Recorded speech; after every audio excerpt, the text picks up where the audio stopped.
In some respects, it may sound blasphemous, but something that Fesi Sitake told the media on Tuesday after BYU football practice, I think is absolutely 100% true. Allow me to explain. You are Locked On Cougars, your daily podcast on the BYU Cougars, part of the Locked On Podcast Network. Your team every day.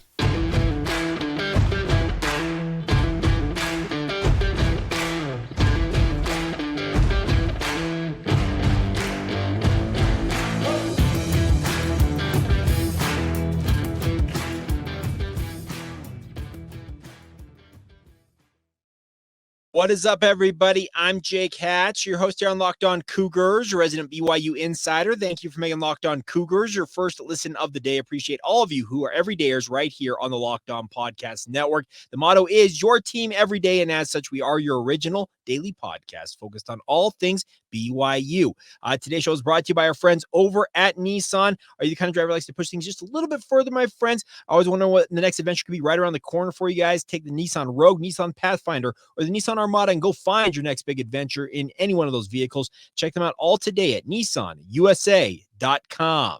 All right, let's dive right in on today's show. I was at a BYU football practice yesterday, so I'm recording this on Wednesday afternoon, so a heads up for you guys. Apologies for not having that podcast out when we typically do overnight, but had some things pop up. So nonetheless, we are sitting down and recording now, but Tuesday evening, I was out there, and we'll get to my notes from this in a moment, but I want to start off with something that Fesi Sitake was asked about and answered during his media session. Now, any of you who listened to him heard him be asked by Jay Drew of the Deseret News, is this your best wide receiving core that you've had in your time at BYU? And Fesi was very quick to say, yes, it is. And the thing about it is, I would venture to say that Fesi is not wrong at all in saying that, because he mentioned the fact that the overall depth of what he's got at this wide receiver position. Think about it. He's got Chase Roberts. He's got Darius Lassiter, Keelan Marion, Kody Epps. Those are probably your top four guys who are very, very capable players. And any one of them on any given game, it feels like, could be BYU's leading wide receiver. But then you mix in a guy like Parker Kingston, who had a starring role at multiple points last year, the incoming talent of a guy like JoJo Phillips, who feels like he's coming into his own this spring after spending a year as a redshirt last year. And then, oh, by the way, there's this kid, a former four-star prospect, and Cody Hagan out there that's going to be enrolling at BYU here in the not too distant future. And then also this guy named Dominique McKenzie is enrolled right now at BYU as well. Here's the thing. I will go one further than Coach Sitake was probably willing to go. And I'll say, I believe this is the deepest and most talented group of wide receivers in BYU football history, period. Let that sink in for a moment. I am saying this is better than some of those teams of the great years of BYU football. Think of the Eric Drage-led wide receiving core in the 90s with Ty Detmer. Think of what guys like Jim McMahon, Steve Young, Giff Nielsen, Mark Wilson, on down the list had in the late 70s into the mid-80s, those teams. 84 with Robbie Bosco. Glenn Kozlowski's probably going to want to wring my neck for suggesting such a thing. You can look at what Puka Nacua had around him at BYU not too long ago. You also can go back to the Cody Hoffman years, Austin Collie with Todd Watkins. Think about the different great wide receiver groups in BYU football history. And I will argue right now that BYU has the deepest and most talented roster of wide receivers they have ever had in program history. I'm serious about this, folks. I have heard raving reviews for Darius Lassiter. There are a lot of people in that program that believe that he is going to be the sensation at wide receiver this year, but he's going to have to beat out guys like Chase Roberts. He's going to beat out Cody Epps. Parker Kingston is the fastest guy in pads on BYU's roster, last I heard, and he's obviously down the pecking order a little bit. JoJo Phillips, every time we've been out of BYU football practice, outside of maybe 2 or 3 times this spring, he has made a highlight reel catch down the field. There is so much talent in this wide receiving core that Fesi Sitake also said that the reason why they moved Keanu Hill to tight end was they were looking at just the log jam of bodies there and told him, hey, if you want to stick at wide receiver, great, but you may find yourself not seeing as many opportunities at a position you've played your entire career. And by the way, have been a very, very good player at. He was BYU's leading receiver in terms of yardage not that long ago, 2 seasons ago, if I recall correctly, before injuries hampered him last year. And that's why Keanu Hill readily agreed, I will move to tight end. The depth and breadth of talent at BYU's tight end group it's incredible to consider, because Kody Hagan, folks, was one of the more polished wide receivers that's ever come out of the Utah high school ranks, and he hasn't even set foot on BYU campus, and the coaches are just absolutely gaga over the fact that he's going to be enrolling. Dominique McKenzie is one of the true track stars of recent memory in the Utah high school ranks, and we've seen him a couple of times during spring camp this year make some highlight reel plays and show off his hands on the wide receiver front. I'm telling you, this wide receiving core goes 9 guys deep potentially, and I don't think it's any argument that it's the most talented group that BYU's had. I welcome your feedback. You can call me a fool. I welcome it. But I'm telling you, I am a firm believer in BYU's wide receiving core, and I think this spring cements it as one of the great, if not the greatest, I'm saying it's the greatest wide receiver unit in BYU football history. The good news about that is with the quarterback position very much in question, because it still remains, it feels like every other day it goes back and forth. And let me also be very frank that we watch about 20 minutes of drills when we go out there in the media, but it goes back and forth every single day between Jake Retzloff and Gary Bohannon on who, in our eyes, had the better day. Frankly, Tuesday, I would say Trayson Bourguet, who is, I think, entrenched himself as the number 3 quarterback for BYU. I would say that Trayson Bourguet, for my money, won the day in terms of the quarterback play overall. So it's an interesting dynamic with the quarterback position, but even if it's not necessarily the star level quarterback play of Jaron Hall or Zach Wilson for BYU this year in 2024 for the Cougars, having the caliber of wide receivers, the wideouts that BYU can throw on the field at any given time, in addition to, if you want to also add in the tight end unit led by Keanu Hill there, the weapons are going to be plentiful for these quarterbacks. If Retzloff or Bohannon, whoever gets the nod, simply can get the ball into the hands of their playmakers and let them go do their thing, BYU's offense could be very, very strong in that respect. I am expecting a resurgent year from BYU's offensive line. I'm expecting a better running game for BYU's offense as well, led by LJ Martin at running back. If those two things come along, that only makes this offense all the more potent, even if they have a quote-unquote game manager or a lesser than maybe not the same caliber of quarterback BYU's had in the recent past, leading them on offense. Sometimes game managers can become stars if they simply do one thing, and that's get the ball to the hand, get the ball into the hands of their playmakers and let them make you look absolutely brilliant. That is an underrated aspect of what BYU's offense could be, but once again, you've got to be able to do that simple thing and get that ball into the hands of those players. Will that ultimately yield what BYU is looking for? TBD, but I believe that it's absolutely on the table for BYU to get that opportunity to show what they're capable of. Now, there are 11 guys who are looking to show what they're capable of to NFL executives. They are down at the Star in Frisco, Texas. What does it mean for BYU to be represented down there as they are participating in the new Big 12 Pro Day event? We'll talk about what it means for BYU and if I believe it's actually a good or bad thing. It's a little bit of both. We'll dig into that next right here on Locked On Cougars.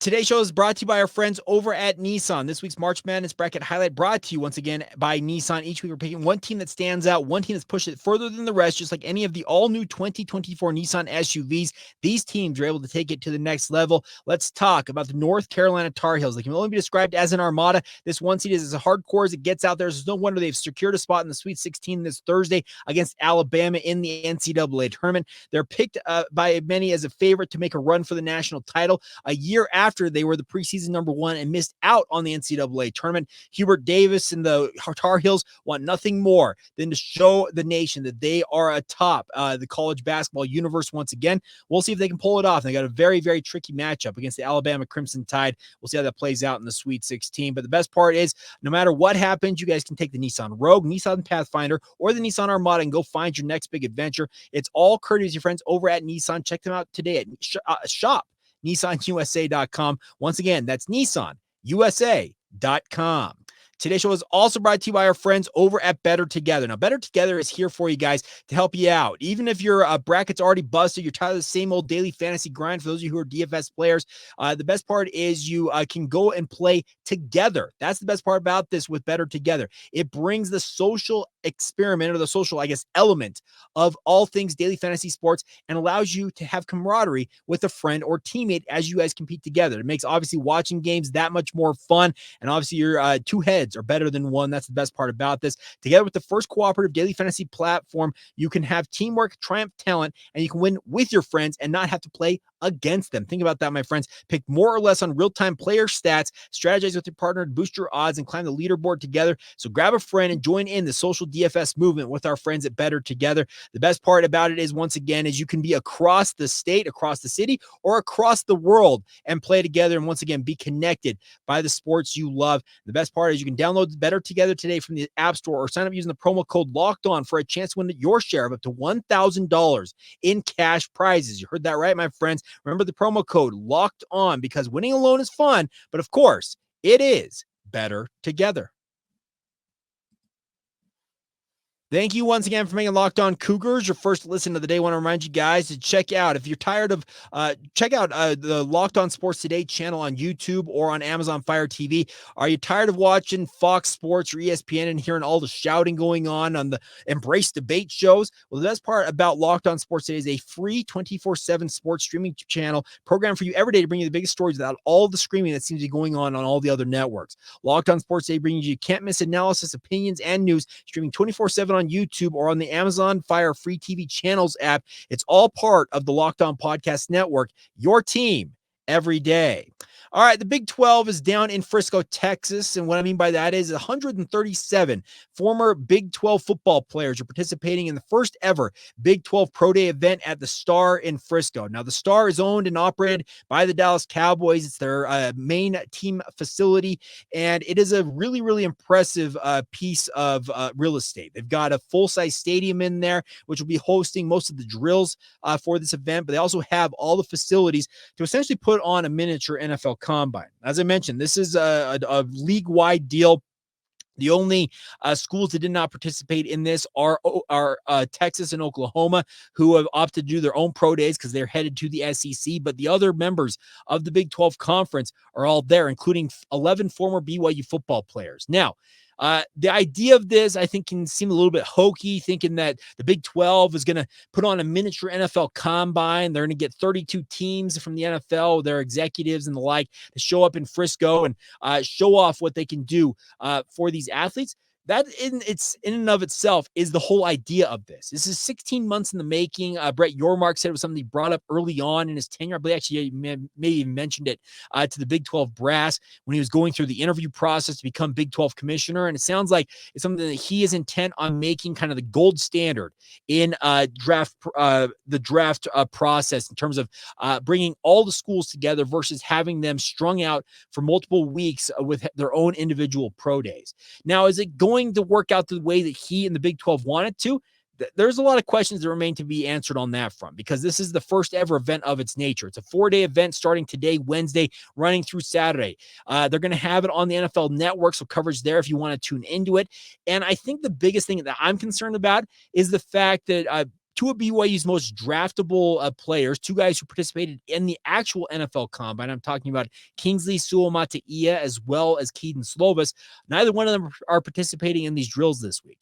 Is that going to be something that's going to hurt the overall star power and the notice that I guess not notice, the attention that this might otherwise garner? Maybe so, but they're not the only star players that have opted out of this. The 11 other players from BYU who are participating, well, they'll benefit from the fact that maybe a guy like Kingsley, who might suck up quite a bit of attention if he were on site and participating in this event, they may benefit by the fact that he's not there. So I see both sides of this, where it's a positive to have it, where the NFL teams, maybe you in Provo would have gotten 24 of 32 teams and a scout or two from each NFL franchise would show up to that. Whereas at this event, all 32 NFL teams expected to be represented and represented well. We're talking potential coaches, GMs, scouts, etc., front office personnel and the like will be down there. That is the positive in that respect, because not everybody sees talent the same way when it comes to pro potential for NFL draft prospects. So we'll see if it ultimately yields what the Big 12 hopes it can become. They talked in The Athletic with Max Olson about wanting this to kind of be the next revolution for pro day events, where it's a league-wide deal. The conference comes together and hosts it themselves. Will the Big 10, will the SEC or the ACC follow the Big 12's lead? I think all of them are watching what the Big 12 is going to do here. And if it does yield extra draft results for guys getting drafted because of what they showed at this event, and also if it gets extra media attention, and that means obviously people tuning in, the networks on NFL Network, they'll be tracking the ratings there. If it garners eyeballs and it's something that can be a money-making venture, you better expect that these other conferences will adapt to it and will start doing it. But I also have concerns that it also could hurt some guys in the process as well, whereas maybe they don't show as well in Texas, where they may have shown better in Provo. Now, there's that whole argument that if you can't show well enough in one venue, how are you going to perform at the NFL level when you're traveling around to as many as 9 different venues in the middle of a season? So I get that whole argument. I get why you'd be concerned about it, but I also look at this and I believe that it is going to allow some BYU football players to show what they're capable of, and hopefully it gets them an extra look at the professional level. And that's not only just the NFL level. According to the reports, the Canadian Football League, as well as the United Football League, which is the new amalgamation of the USFL and the XFL, which begins play this weekend, funny enough, they will be in attendance at this event scouting for talent as well. So it's a huge job interview. It's a huge opportunity for BYU players that are there, and I wish them nothing but the best. And that's the thing about this, is you want to see them perform well and obviously increase their draft prospects. A guy like Aiden Robbins, who left BYU after a pretty disappointing season, I think, by anybody's standards, he is betting on himself and believing that he can find a way into the NFL. Well, showing well at this combine event, or I'm call it a combine event, it's the Big 12 Pro Day, would be a very, very nice boost for his draft stock.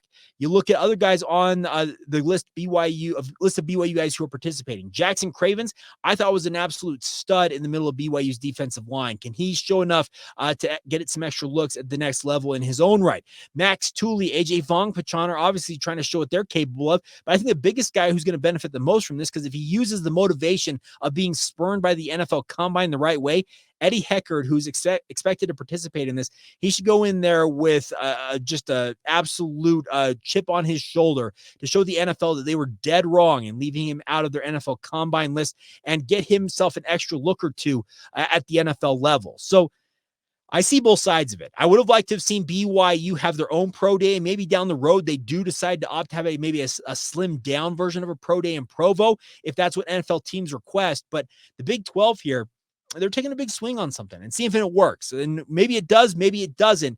But I respect the fact that the Big 12 is willing to take the gamble on this and see if it's something that can stick around. If it doesn't, you know what? You say we tried it, and we're going to go back to doing what we did before this. But if it does work out, you're on the forefront and you're considered to be the pioneer that adapted to a new thing. And obviously it could change how the NFL pre-draft process goes as well. So once again, let me reiterate, I am rooting for all 11 of these BYU guys down there in Frisco. I hope nothing but the best for them. I hope they have incredible showings, run the 40 fast, jump really high, jump really far, run the 3-cone drill and all those different drills that they're going to ask them to participate in flying times, and get themselves some money, make some money with your performances at this event. And we'll have more on this in terms of the outcome next week, in terms of the feedback from it. I can also tell you that I do have some concern about the media coverage of this in terms of local media versus national media. What I mean by that is, to my knowledge, I don't believe there is a single member of the BYU media corps, like I said, that I know of,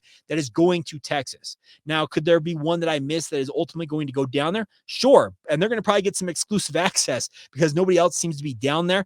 I do wonder how much in terms of media coverage outside of being televised on the NFL Network it'll get as well. And we'll see where things stand as it rolls out here with the Big 12 Pro Day. All right, we'll finish up today's show with some notes on NIL, the transfer portal for BYU. Another guy I believe BYU absolutely should be targeting in the transfer portal if they're not already. We'll talk about all that as we roll on right here on Locked On Cougars. Today's show is brought to you by our friends over at Amazon Fire TV. The best part about Amazon Fire TV, my friends, is got your destination for sports, live games, highlights, in-depth analysis, and more. The best part is Fire TV offers amazing viewing experiences on smart TVs, as well as the Fire TV Stick, which you can plug into your current TV that provides access to millions of movies and TV episodes, as well as free and live TV. The best part is whether it's opening weekend for baseball or the college basketball tournament, you're going to want to have Fire TV at your fingertips, quite literally. It was created the Fire TV Channels app as well recently to deliver a constant supply of the latest videos from your favorite sports brands, all of it for free. That includes all of us here at the Locked On Podcast Network, as well as most of the big pro leagues and college conferences as well. Fire TV Channels lets you dive deep into the game analysis, highlights, and more to keep up to date on all the latest in the sports world.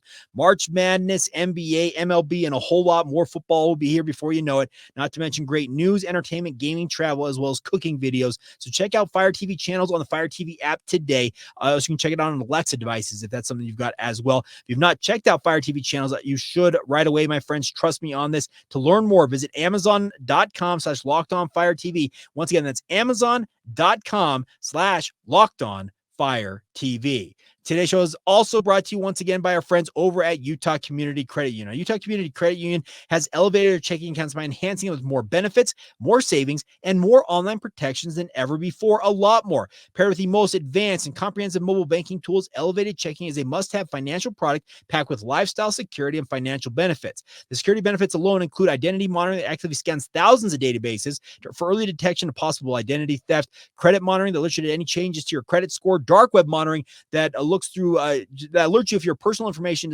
is exposed, and they also have identity theft resolution up to $10,000 in ID theft reimbursement and specialists to help you after such an incident. The best part is Elevated Checking is free when you do any one of the following: use your credit or debit card 15 times or more a month, or make a monthly direct deposit of $500 or more, or maintain an average daily balance of $1,500. Otherwise, Elevated Checking is just $6 a month to take advantage of these and many, many more features as part of the Elevated Checking program. Visit uccu.com to open an Elevated Checking account today, or stop by in person to any branch to get started. That's all courtesy of UCCU. Love where you bank.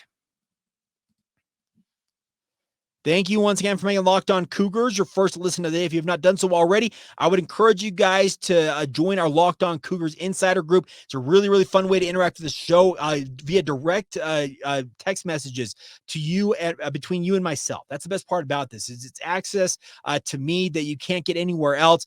14-day free trial to see if it's the right option for you. Just $5 a month afterwards. It supports the show and also obviously gives you an extra connection to this podcast. And I appreciate all of you who have signed up so far. We are now north of 75 subscribers, well on our way to 100, and the goal is to not stop anytime soon. So I encourage you guys, if you have not done so already, join us and make sure you click the show click the link on the show notes and join us on the Locked On Cougars Insider group. It's a really, really fun way to get some unique interaction on the podcast. All right, let's wrap up today's show talking about BYU basketball. Now, the Cougars are working in the transfer portal. We're starting to hear reports of BYU reaching out to a number of players around the country. A name popped up on Wednesday afternoon just before I started recording that I believe BYU absolutely needs to look at this kid and see if he has any interest whatsoever in coming to Provo, and that is Mason Falslev out of Utah State. Now, Mason is a guy who originally committed to the University of Utah, then reneged on that, ultimately enrolled at Utah State, redshirted last year after coming home off of a mission for the Church of Jesus Christ of Latter-day Saints. Had an outsized role this year, though, for the Aggies as they made it to the second round of the NCAA tournament. He's a 6'3" guard, averaged 11.3 points on 56% shooting, 4.5 rebounds, nearly 2.5 assists, and 1.3 steals. And by the way, he started all 34 games this year for Utah State. I don't know what Mason's ultimate goal is. Is he trying to get Utah State to give him some extra money in NIL? Maybe so. But if BYU is serious about upgrading and having an extra guard on the guard line, you can do a lot worse than having one of the more ferocious competitors I've ever seen, both in football and basketball, than Mason Falslev. Now, he is a kid from Cache Valley, and maybe the lure of playing close to home ultimately wins out. But I would fully expect that Mark Pope and BYU, they will absolutely throw their hat in the ring with Mason Falslev. And he is just kind of the the crop of guys that you look at and say, that seems like a natural fit for BYU. And we'll see if they can ultimately win out. He very well may be looking for the biggest NIL purse he possibly can secure for himself. That also plays a role in this. But I think this is a big opportunity for BYU to add a guy, if Mason Falslev has any interest whatsoever, out of the portal, and have him obviously be familiar with BYU, having grown up in the state at minimum. I think that would be a positive if BYU can get him to join in. The other thing is that BYU will continue to do their work when it comes to upgrading this roster. They're obviously awaiting the word from a guy like Jackson Robinson as to what his future is going to hold. I don't think they will know, as I mentioned earlier on this week on the podcast, for about 2 months before he ultimately has to decide if he's leaving his name in the NBA draft or not. He can go through the pre-draft process, go to workouts, potentially go to the NBA Combine event. All those different things are going to be they're going to be important for him to show what he can do. But if BYU is going to lose him, a guy like Mason Falslev would do very well to slot in here. And the other thing about this is, I should say this on the NIL front, is that there is some incredible amount of money that's starting to be thrown around. And any of you who pay attention to what's going on with NIL know what I'm talking about. I talked with somebody who's connected to another Power 4 program, so this is not BYU related. We were having a conversation. We were just kind of chopping it up about basketball players and NIL. And they told me, and this is a person that would know on this front, they told me that there is a current member, a role player on a current Power 4 basketball program who is making 6 figures right now in NIL and wants triple that to stick around in the program he's in. Now, is that a power play by that player to try and secure as big of a bag as he can for himself? Yeah, probably. But that's really how things are going in NIL, folks. I'm very confident that BYU will be competitive NIL-wise if they deem a guy that they want to have in the program and he's looking for a certain amount of money. BYU, as I understand it, has the adequate resources to make that happen. They also have to obviously make sure they monitor their own roster and take care of the guys who are currently in Provo, because I truly believe if you keep the vast majority of this roster together, they're going to be as good, if not better, next year, because they've got so many pieces there.